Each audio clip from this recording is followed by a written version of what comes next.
cowl as he goes up into the sky. Over the top he goes and heads back down in a beautiful barnstormer's loop, cutting through the ribbon of smoke out there. He'll also perform for us a hammerhead. I think this is going to be the half Cubanate turnaround, a good way to keep the show right in front of us. Again, he's got to muscle this aircraft all the way through the sky. He's got a lot of wing out there, producing lots and lots of lift, so it takes a little bit of coaxing to get the Interstate Cadet to do what Kent Pietsch wants it to do. There's a Cubanate, the full horizontal or the figure eight lying on its side in the aerobatic box. And it's probably the smallest Cubanate we're going to see here today. That's right. He probably tops out in some of these maneuvers at only 500 feet above the ground. There's the hammerhead I was talking about. Coming back down, lots of airspeed, or as much airspeed as you can coax out of an Interstate Cadet. Here's a really hard maneuver to do in the Cadet, the 4-point hesitation roll.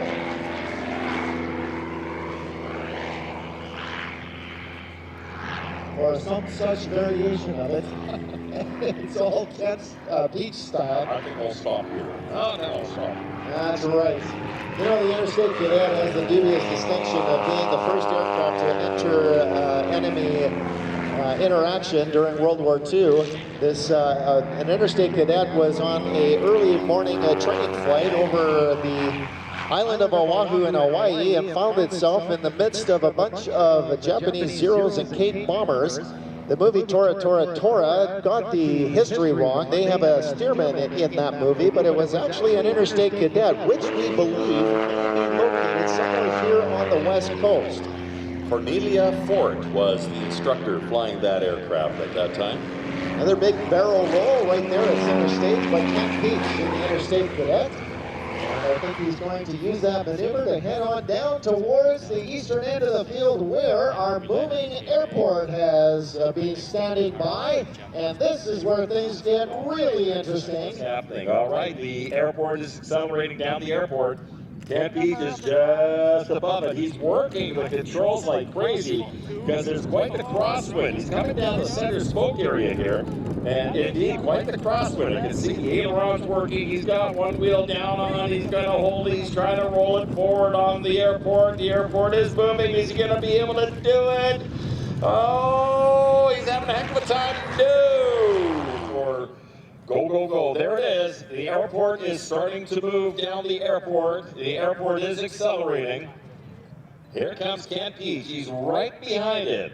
All right, bringing the airport down the spoke now. All right. Oh, Kent has popped up a little bit as he's waiting for that thing to accelerate. The acceleration rate of an airport is not that high. I think they're looking at about 60 miles per hour. All right, here he comes. He's got it right above the airport again and negotiating that crosswind, rolling it forward. Is he going to be able to do it?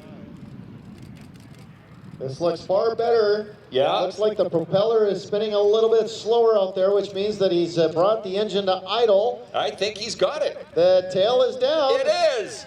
Ladies and gentlemen, Kent Pietsch has landed the airplane on top of the world's smallest airport here at the Abbotsford International Airshow. All right, we've got it lined up here, and there's the acceleration. The tail comes up. Airspeed indicator is winding up in the Interstate Cadet. The speedometer is winding up on the truck.